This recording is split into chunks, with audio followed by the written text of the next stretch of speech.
Through the cold north, a heavy wind blows, ice to the chill, freezing that little layer of skin on. But even though this wind it blows strong, the people of the north, they remain resolute. They are used to this kind of air. They are used to this kind of wind. A strong sense of people where only the strongest survive. In this, we begin around the mid 10th century. That's right.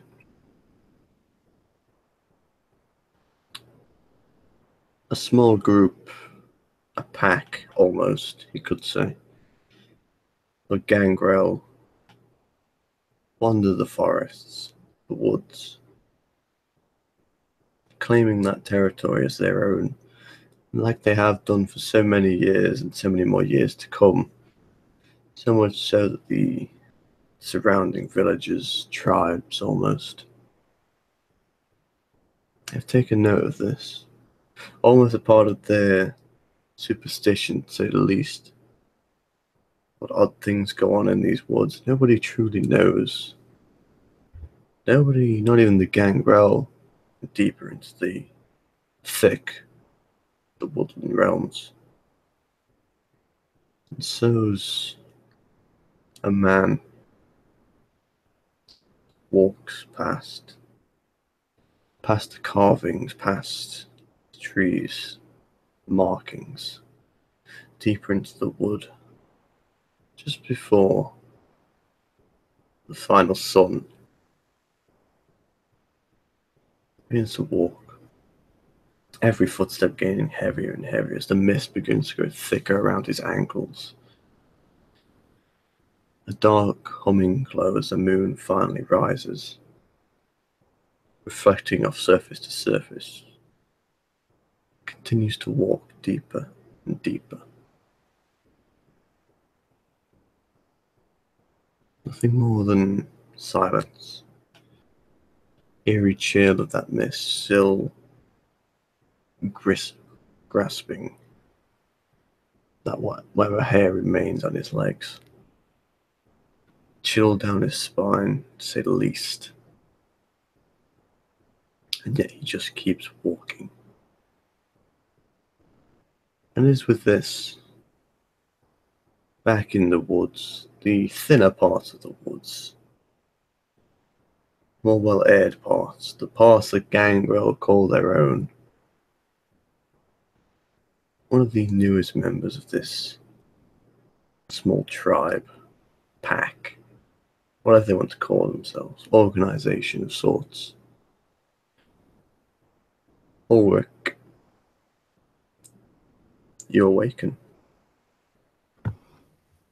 Yeah, you kind of will, or like roll over, almost kind of, still kind of very dog-like, kind of just rolls into the bushes, kind of shaking himself, and immediately kind of like his eyes clicking to his surroundings as well, as he always perches himself somewhere kind of, very secluded because, the fucking daylight. And so once he comes out of this kind of more secluded, dark resin of the kind of the free open part of the woods, kind of the eye click to just around as he's scooping up his bow, his gear. Immediately kind of he senses a tuning, trying to hear and see if he can see anyone around him. All right. First of all, before we even start this fucking thing, yes. I need a roll of pure stamina. All right. Just stamina. I'm okay. So look, what's that? 2 successes. All right. That's good enough for me. So you look around, see who's around, yeah? Yeah. Well, there's no one in particular this area. You know where people are, so to say. You know where the others might be. You don't know who's up first, but you can assume that there's people going about their business. The kind don't normally tend to come into the woods at night. so they won't be coming anywhere near. You might find a few, loggers or hunters on the very, very edges. But the rest of the gangrel, they generally are out there, the usual stuff. Well, you can guess. You can go look. Yeah, you know what? He always pays a visit to Treya and Civ first. So yeah, he'll probably head to Treya first. Tira. She's Tira. He'll probably head to her first, since his mind, the Timberwolf, always seems to watch everything first. So it's always good to get almost like either an evening report or that type of thing.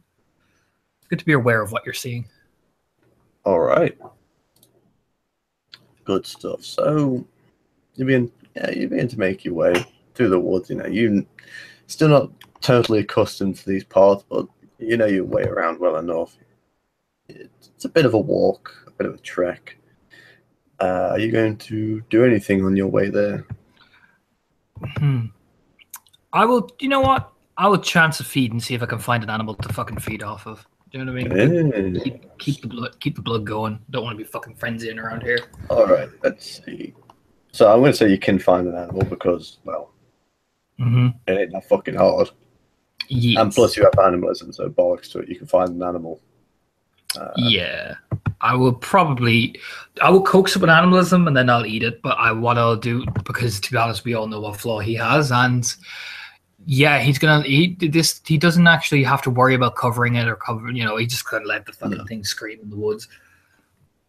But I'm going to need a roll. So what do you do? I'm guessing grabbing hold of the fucking thing. Yeah, what I'm going to try to do actually is I'm going to try run it down. I'm going to run after it and kind of jump on its back and kind of feed on it, if you get what I'm going for.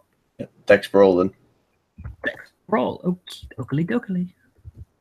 Suplex the fucking deer. Yeah. Let me double check my brawl. 2. Dex 4. 2. Beautiful.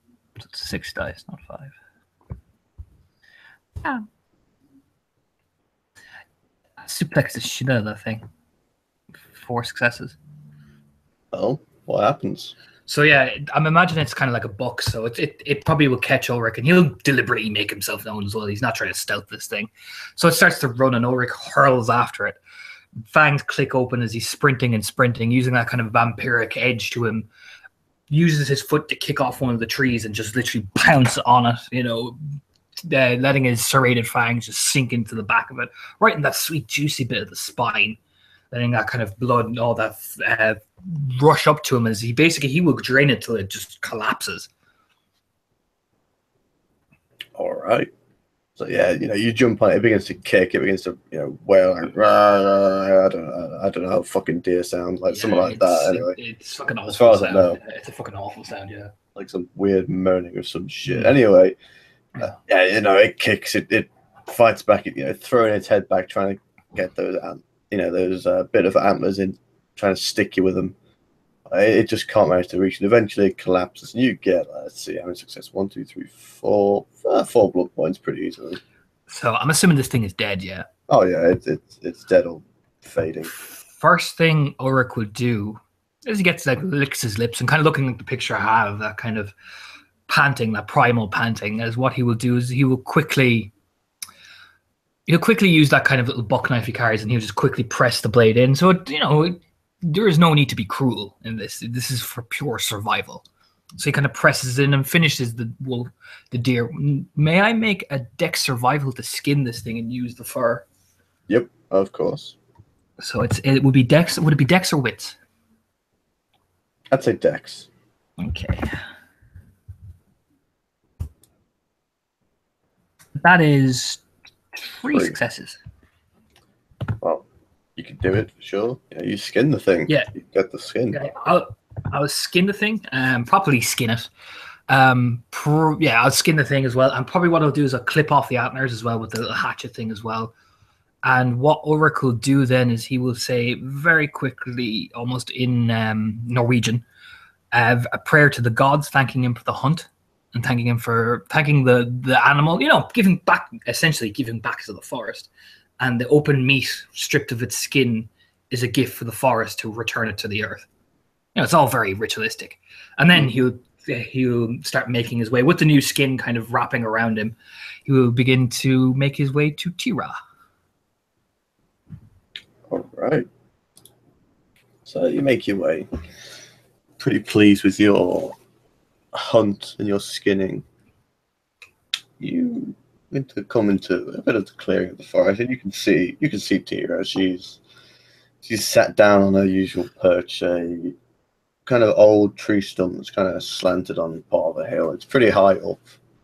You know, she get a decent view, and just on the outskirts of where the tree line ends and where the villagers have been cutting down trees and such for wood and other resources. She sits there and she waits. You can see her, she's staring out into the distance where you can see by now as well. There's a few little aspects of light, presumably the village itself down the bottom of the hill. Yeah, she sat there. She hasn't said anything to you yet. He'll make his way up slowly, letting his bare feet kind of touch the open wood, and he'll walk very slowly, hugging the skin down. He'll kind of set it down as well. Little still bits of blood chipping on his shoulder, and sets the bow down and will look over at her. It's been quiet. She nods.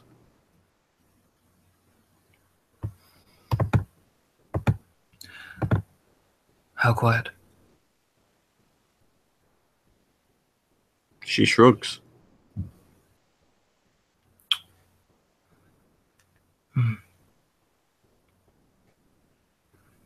He'll look over at her. You still feel on edge, despite the other's reassurance. Something doesn't feel right.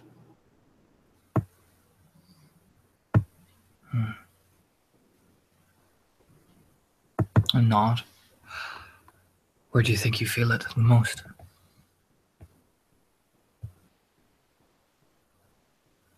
She kind of looks up through the tree line.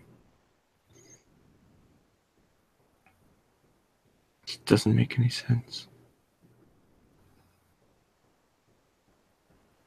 Why?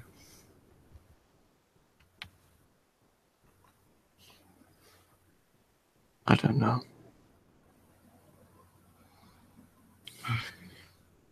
You see, the woods, they can feel it. The animals can too. Even they can, down there. She kind of gestures with her head towards the lights at the bottom of the hill. Perhaps we should check down there out. See what they've seen.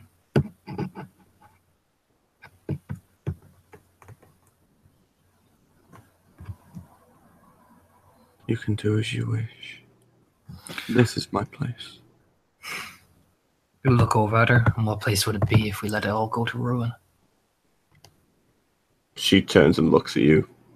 Her stare, it's pretty chilling. I'm just saying. I think that I let my home fall to pieces around me. No, but I'm saying if we're ignorant of a threat, we may not even have the chance to defend it properly. Ignorance.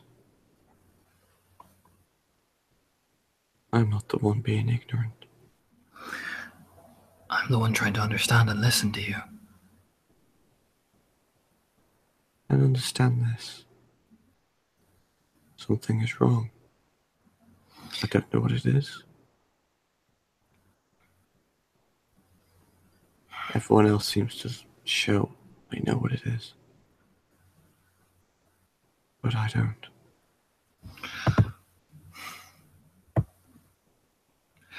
Let me talk to Bjorn. I'll tell you, I'll figure it out and I'll tell you what it is. What use that madman's gonna be, you tell me. We all function together. If one of us seems to think that others can't be functioned, then this thing falls apart.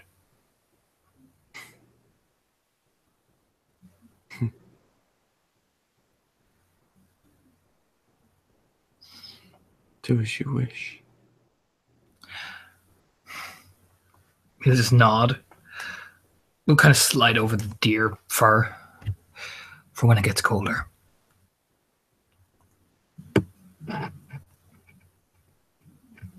She just kind of looks at it, and then just turns her head and carries on staring out towards them lights. Goes, have you seen Siv? She's around. How is she today?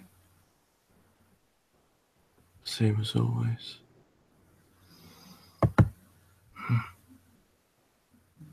All right.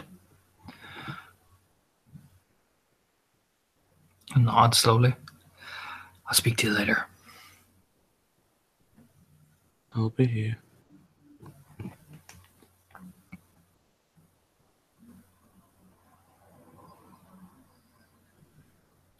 He'll get up slowly.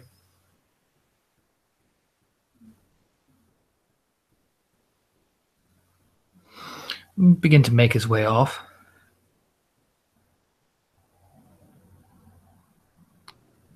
All right. Well, she carries on staring down at the lights. Yeah, and he'll watch her for a bit and then suddenly begin to make his way looking for Sif. Kind of keeping an eye on her, but kind of narrowing his eyes. He's like, no, you should have fucking ass, fuck Ulrich. You know, as he's walking off, like, stupid. You know what I mean?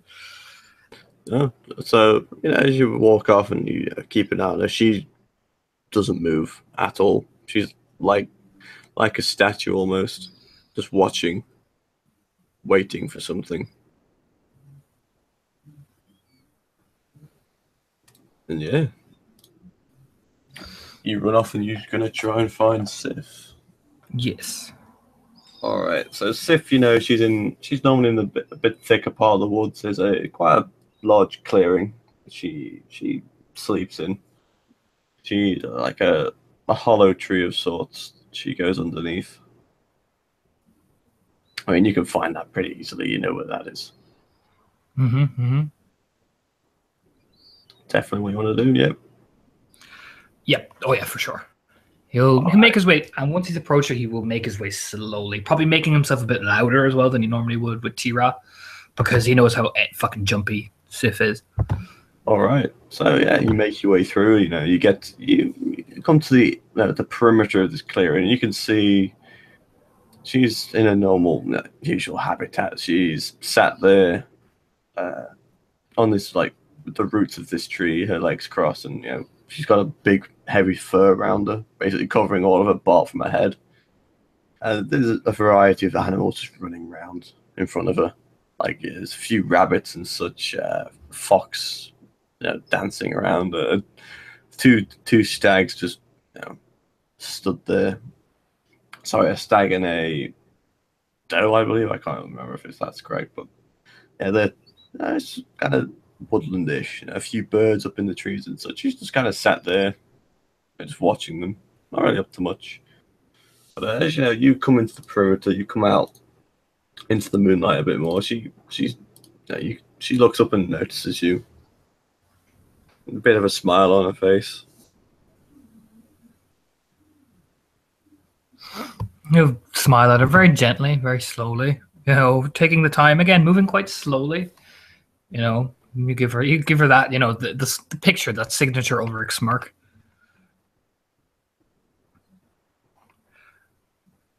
How are you today, Little Spring? I'm all right. Good. It's cold.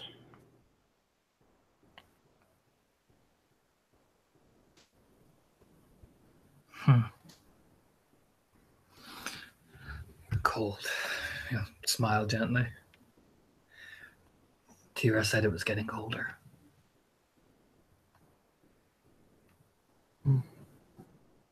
She says it a lot. She's nervous. We should be wary of that.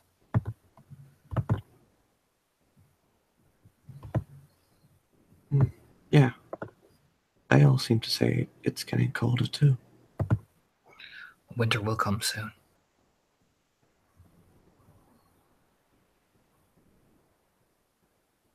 She nods. How have you been? Nothing troubling you? No. Nod slowly. Okay.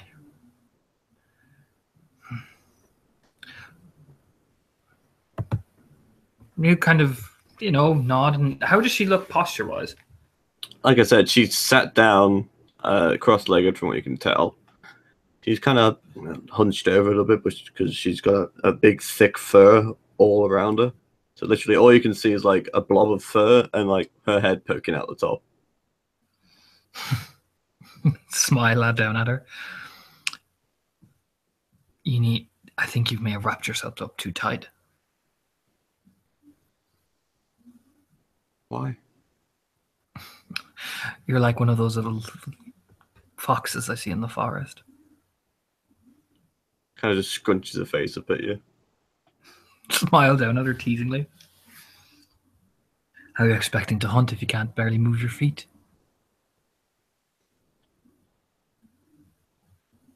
I don't need to hunt. You always need to hunt.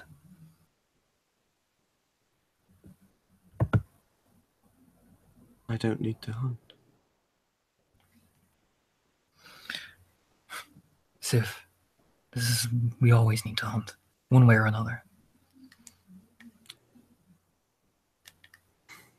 She kind of pouts at you a little bit. She lets out a whistle. It's like a. You see one of the stag walks over to her, lies down out in front of her, and presents its neck right in front of her face, and she just bites into it. She takes a little bit of blood, and you see the stag begins to pass out, and she stops and licks the wound. And she stare at her. She kind of just rubs her nose. You fold his arm. You fold his arm, smiling. She kind of just rubs her nose on its neck a bit and whispers something in its ear, and it stands up a little bit shaky, but begins to walk off. He'll smirk just ever so fucking slightly. Are you going to tell me that wasn't hunting? That wasn't hunting. That was hunting. It's all hunting. It's all survival. We all teach ourselves ways to manage, survive, to hunt, to feed. What you did right there was a prime example. She shakes her head. Grin at her. You'll learn in time, little spring. It's not hunting. It's surviving. Surviving, yeah. Not hunting. Not yet.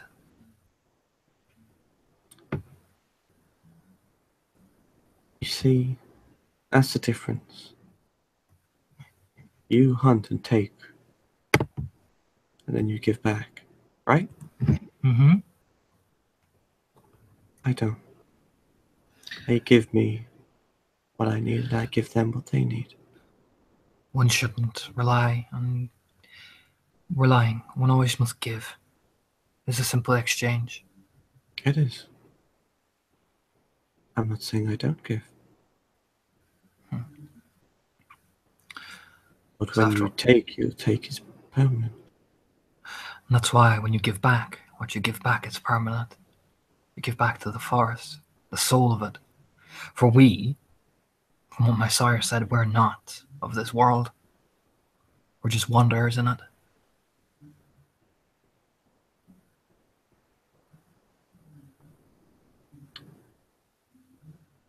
Just kind of looks at you, stares at you pretty blankly. Or something like that. She was a bit more prophetic than I am.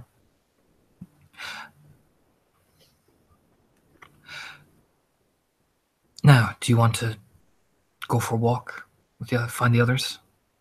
Or do you want to come and see into town? Town? No. I don't know.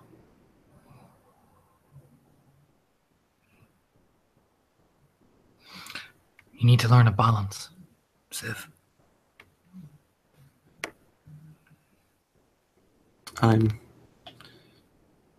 No. Okay. He'll smile gently. Would you like something from town?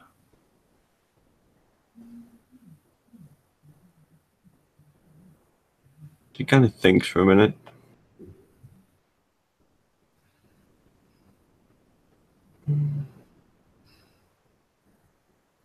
Surprise me. He'll smile and instinctively reach over to touch her hair like a ruffle, but stops himself almost instantly. You know, it's that kind of reflexive action where you know, like a pet, you know, like you're being a little the older brother, but no, he stops himself almost instantly. Like his hand gets so far, and then it just yanks back almost, just like, oh shit.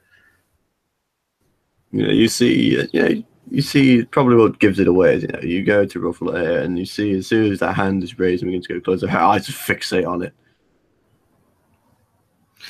Sorry. I used to do it with my sister the entire time. Sorry. Don't touch. I know. I'm sorry. He'll spread his hands, like keeping his hands up, so she's always has them in sight. I'm sorry.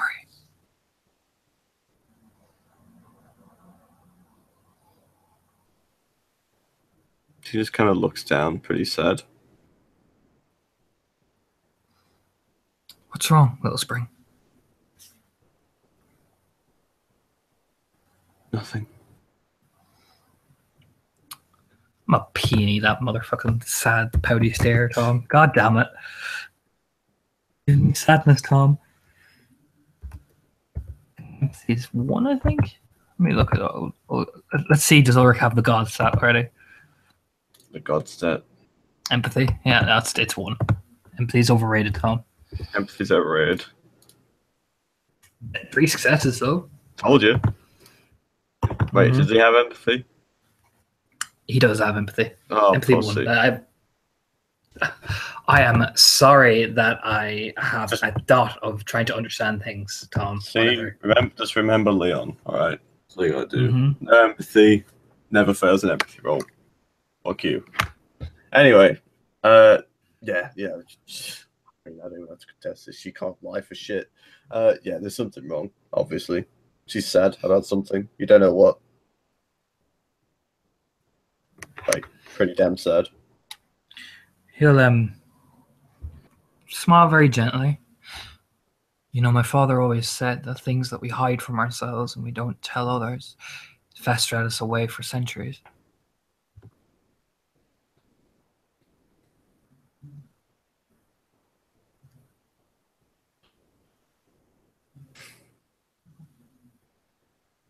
She just nods. She's just still looking down. He'll kneel down, like get down, like so. He's not like on the ground, but like kind of crouching down. So basically, she can't help but see his big stare. So what is wrong, Little Spring?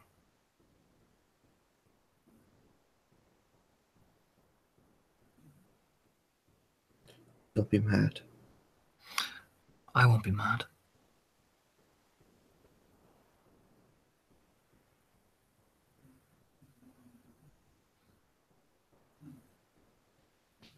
She takes a deep breath in. I'm actually going to roll for her, see if she can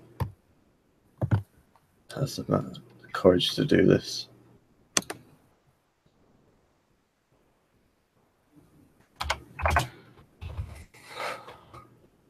This is Sif's courage, by the way. Oh, no. She does. Oh, Sif. Oh, Sif. Oh. All right, so she just kind of nods, like, a little bit of a sad nod. Says, "I'm sorry." You've got nothing to be sorry for, Little Spring. What's wrong? What's wrong? And she, kind of the blob of fur that she is at the minute. She kind of like her arm comes out the kind of pulls it off herself a little bit, so as you can see, like she's sat cross-legged, her arms are folded, and she reaches out to touch you. Reaches out to touch your face. He'll gently not move, but still at the same time keeping his hand almost ready just in case she flips the fuck out. You know what I mean? But still keeping dead still. All right. So you need to roll stamina.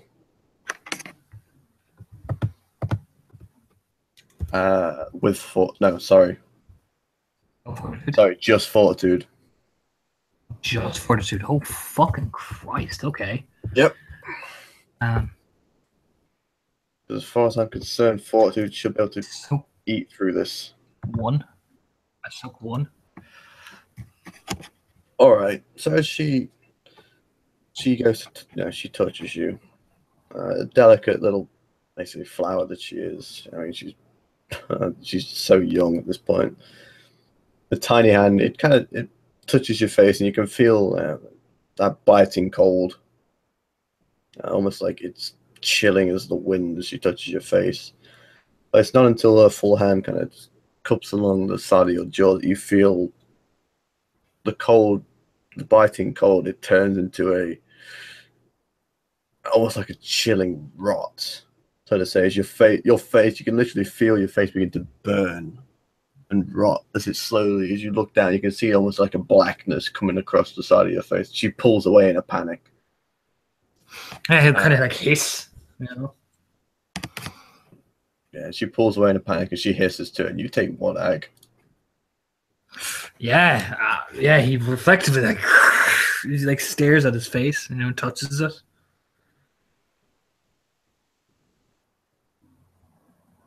And she falls off the back of the tree root she was on, and kind of hisses and starts backing away.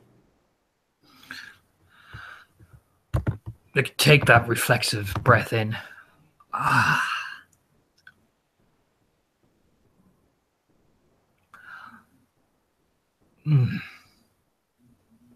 Look up at her, the eyes. He doesn't seem mad. He seemed more like confused, like obviously in pain. Stare at her. And I will spend those blood points I got from the deer to re-heal that. Mm-hmm. So his probably face just slowly stitches back together, crack his neck. It's not like a burn. It's like it's hard to explain. You've never really seen anything like this before. As she touched you, your skin began to crumble to dust. It's almost like you were dying, like your face was beginning to die from her very touch. And when you begin to pump the blood back into it, it starts to fill out again. There's cracks in the skin begin to seal themselves shut. Your skin goes from this horrifically plagued black color into the more, the natural whitish pink that it was before. You twist his head, staring at her very, putting his hands up again. All right, Little Spring. Okay.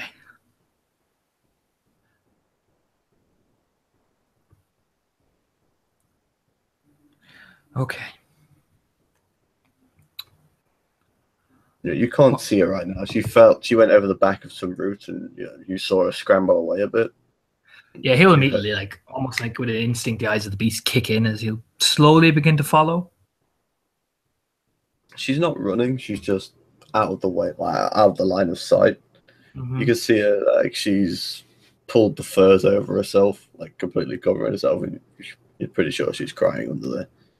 He'll gently climb over, very slowly, deactivating his eyes because I don't want to frighten her. And we'll kind of kneel down, keeping a good bit of distance, because fuck that, I ain't being touched again. And we'll stare at her, not hard, not angry, concerned. Now, all right, Little Spring. How long has this been going on? She begins to, wipe her eyes. No, so when she touches herself, it doesn't affect her at all. She pulls the fur up, covering the bottom of her face, and you can just literally see the top of her head now. Since my embrace. Right. Who chose you? She just shrugs. Do the others know about this?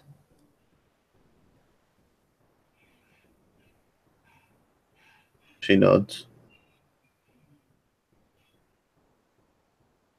Nods again. All right. And have they tried to help you? She nods. Okay. Just nod again. All right. I'm not angry. Okay? And she just kind of slowly nods. I'm gonna have a talk with Bjorn and the others.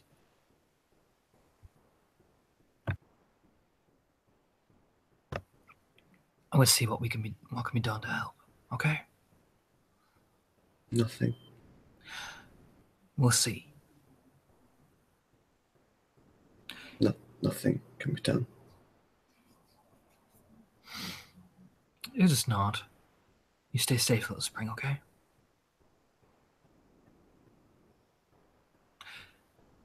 Let me go talk to the others. You get up, and begin to move off. Quite concerned, still rubbing at his face.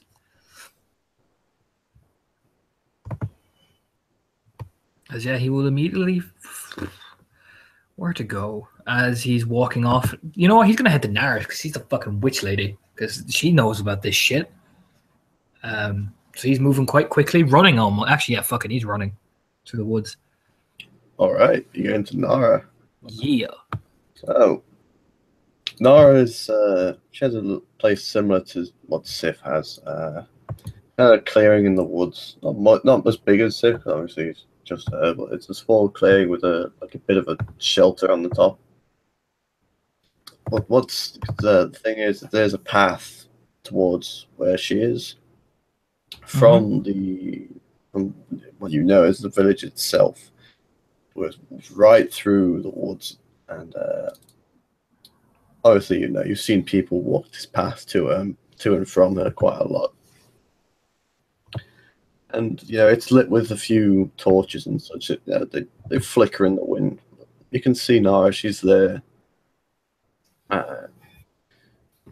sat cross-legged over a freshly, or looks like to be freshly killed a rabbit of sorts. Yeah. He'll probably just vault over one of the branches and probably land a couple of meters from her. She's like saying something, chanting something, very like hushed, low tones. He'll slowly crane himself up and stare and wait for her to finish because you don't want to interrupt that shit. And then once she's finished, he will say, "How long have you known about Sif?" How long have I known about Sif? Yeah. Since the very day she came. What do you think it is? Curse.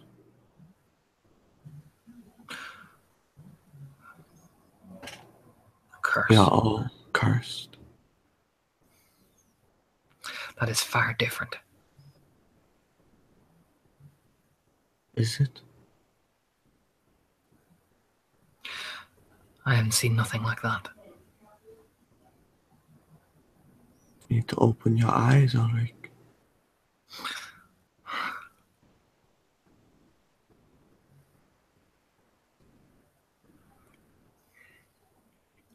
Kind of like, crack his neck a bit. There has to be something that can be done. Nothing can be done. The choice of the gods to present this little one with a curse. Or a fell master. Don't know. That's like saying you don't build a dam to prepare for water streaming through. Oh, nothing could be done. The spirits She kind of looks up, tilts her head back. They have not. But they have tried. Nothing has worked. Nothing can be done. Perhaps if we found the one who made her, maybe get a better knowledge. Spirits cannot find him. Why are we relying on spirits when we can track better than anyone? Because the spirits can track better than us.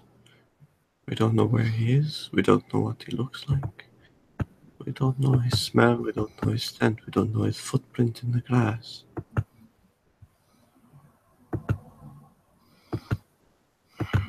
Did Siv say he had a similar curse? She doesn't know him.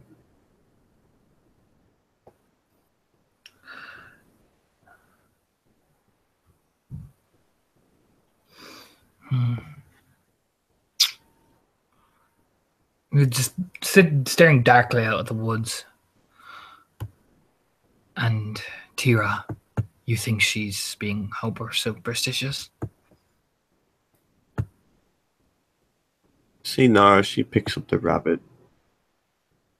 She grabs the scruff of the neck and the head, and she just, you see it in one does motion, she just pulls them both away from each other, just rips the skin off in one pull, one motion, puts them both down side by side. She begins like breaking the bones and such.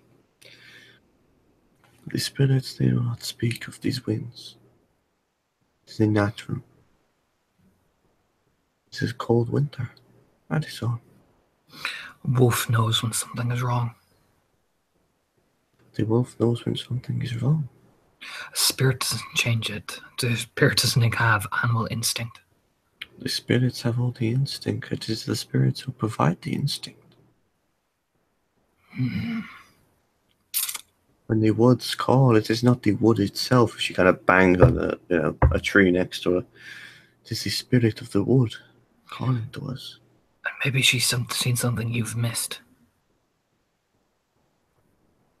Perhaps she has. But then the spirits would tell me. And maybe they're not telling you.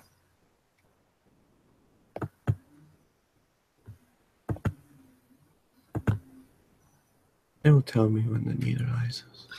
When the need arises, the need has arisen. She's sensing something. We must know.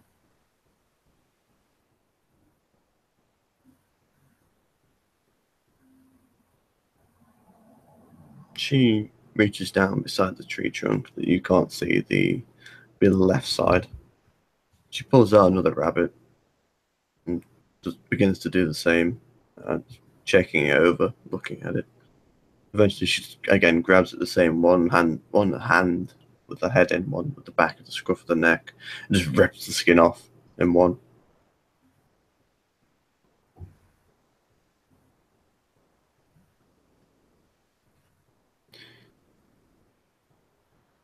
What are you thinking? I'm thinking there's something she's sensing, and it's probably down at the deeper end of the woods. There could be something. There could be nothing. Would you leave it to chance? I never leave anything to chance. I'm saying it's to become something coming from there.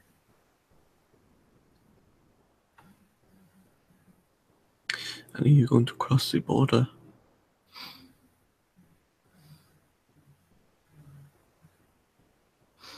I don't know. She shakes her head. No. And what if whatever it is comes out and wipes us all out in one? How will the spirits react then?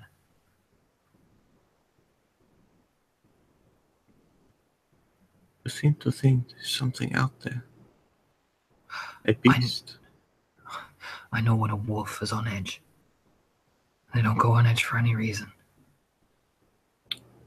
Perhaps something is tormenting her mind. I trust her instincts. But is it her instinct that's coming through, or is it her mind being tormented? I'm not sure. But I would rather check. So if we do know it's just her mind, it's just her mind, and not something we've missed.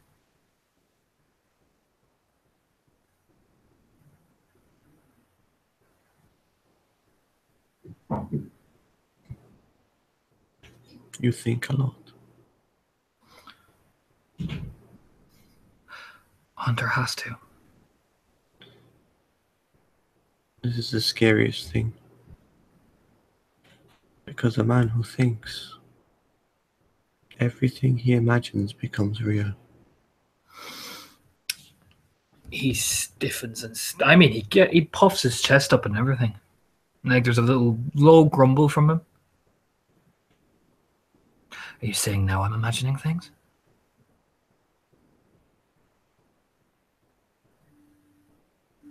She turns and looks at him. Everything you imagine will become real.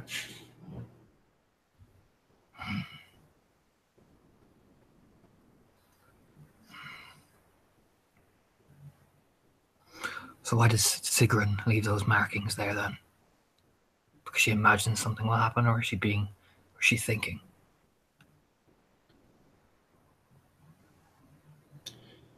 Sigrun's mind is fractured,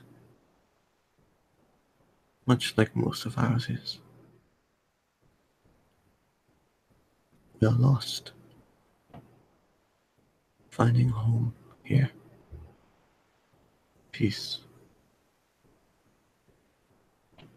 I commune with the spirits. They laugh, they torment, but they speak wisdom. They dance in the night sky.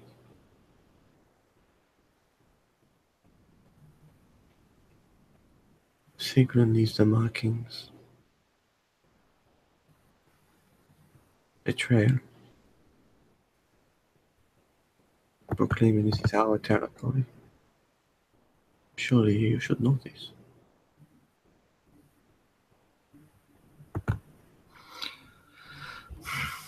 I'm saying she's doing it. I'm just saying she's doing the exact same thing I'm doing.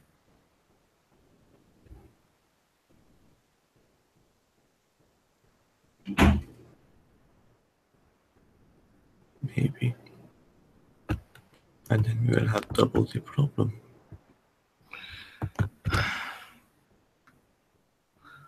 Shake his head and look out at the trees.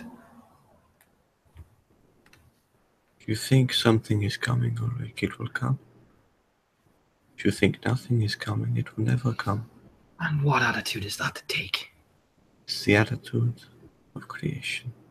The attitude of the way the world works. But we are none of this world. But yet we live in it.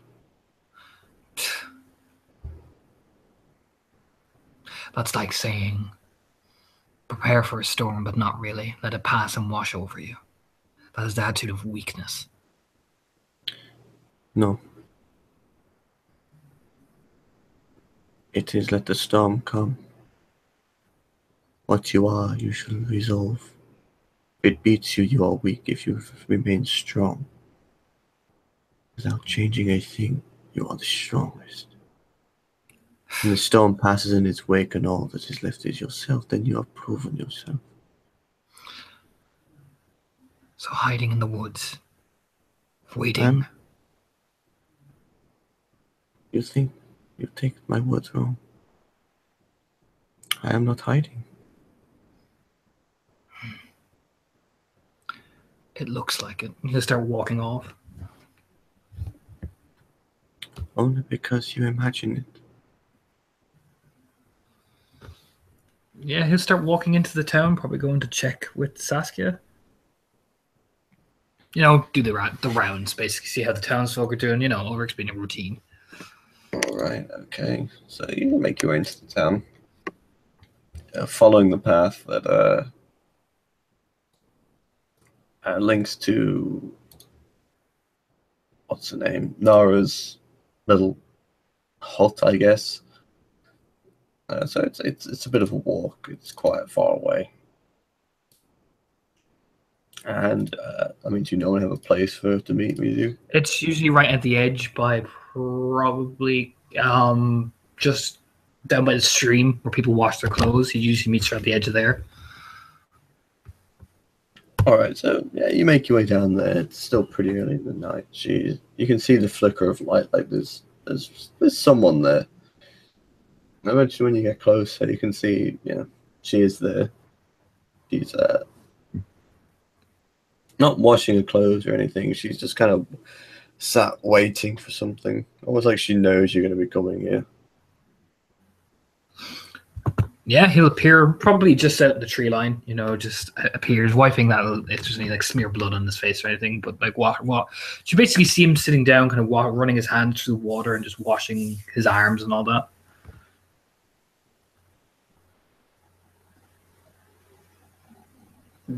She smiles and looks at you. It's good to see you. He'll look up, smile. Hello. You're looking well. He smiles.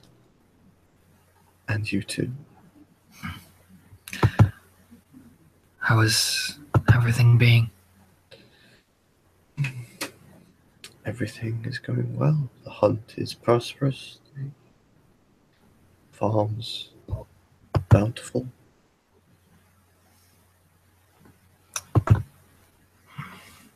Anything wrong? Wrong. She shakes her head.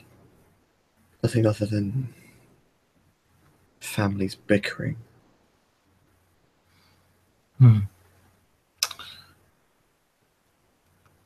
You look around. The woods are weird and strange. Some say it's colder, some say it's not.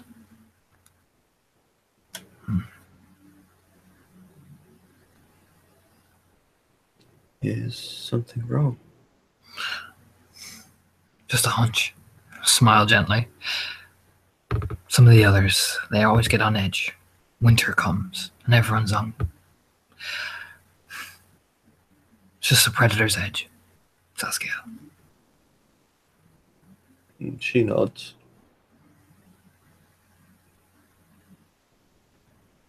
I mean, if there's anything I can do. Just keep an eye on things. Keep an eye on the things coming in. Don't be extra vigilant. There's something not right. Everything's too quiet, if you get what I mean. A smile. And she nods. Of course, yes. It's the first lesson. When everything's silent, prepare. Because that's when the eye of the storm really is there.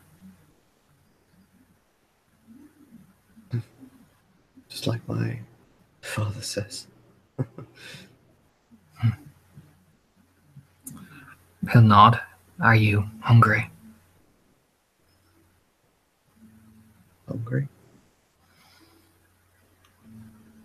Do you need kind of gesture, like at his wrist? She bites her lip. Just looks at you.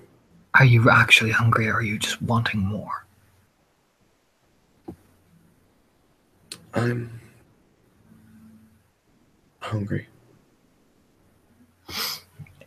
I'm going to penny that because I know who that is. He knows who that is. All right, you can penny that. I'm going to penny that because I know who that is. And I get 3 successes. Yeah, she fucks you. God damn it, She Saskia. gets 5. God damn it, Saskia. I'm not surprised. He'll just nod slowly. Come here. She, kind of a bright smile on her face. She, kind of lifts up her dress and kind of begins, tottering over, pretty excitedly. She'll see his hand click out, and she'll see that serrated, very savage-looking edge to them. So he kicks into his wrist, and he'll just cup his hands together and just literally gesture for her over. Just basically let her slowly take one fucking one, and if she goes for more, he'll push her away, blood point off him. All right, let's roll that self-control. Oh god. Oh no, yeah, she takes one. Pretty satisfied with that, and she, wipes the blood off her mouth. Smiles. Satisfied. Very. Just gently licks the wound closed. I won't feed from you. I know you don't like it. If you want to, I'm not going to say no. I don't like seeing you scream. Actually, how clear is that water that I'm looking down at? It's pretty clear. So, what do I see when Ulrich looks down at himself when he says that? Well, you tell me what you see. He will see, I'm assuming, what looks to be, probably see the serrated fangs almost snared back in its perfect snarl. A mix of blood, bits of like wild cat eyes, fur, the talons striking out, his hair wild and manic as he will stare long and hard at it. And Saskia will notice he kind of zips off into a trance as he just twists his head staring. Almost fascinated. Because at one point I don't believe she sees it as well. I am not sure. Nope. No. Then she'd just see him staring almost like, yeah, he almost looks like enthralled in the water. She'll put her hand on his knee and just go, Ulrich? Maybe kind of like shake, like a blink a few times and look up. Yes? Everything all right? Yeah, everything's fine.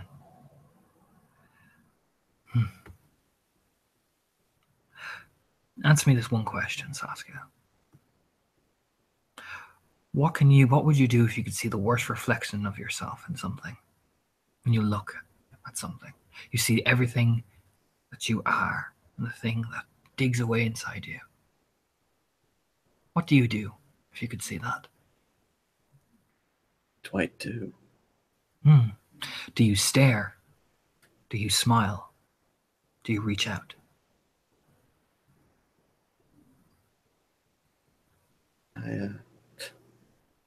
I wouldn't know what to say to that. If you had that power to see the true essence of what you are inside, what would you do?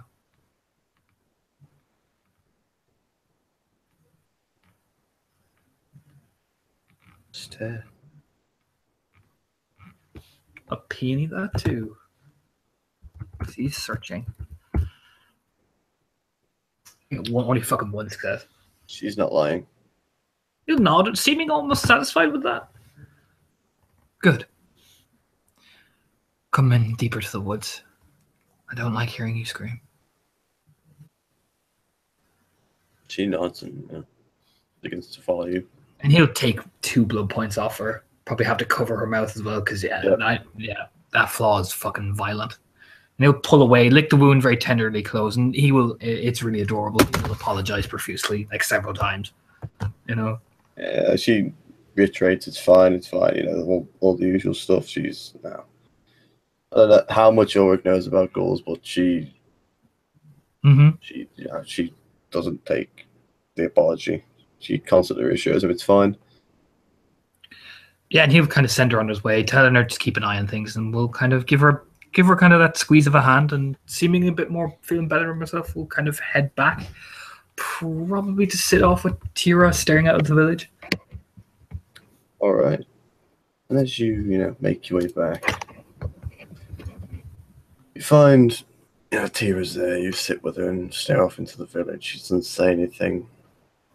As you sit there, you can't help but feel that chilling bit of wind go down your spine. As you cut back to the darkened woods, the footsteps of that man as he begins to walk deeper and deeper and deeper. He looks up. He can't see anything, not even the moonlight at this point. It's that dark.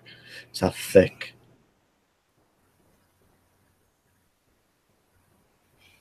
But he almost goes down to his knees, opens up his arms, the sky.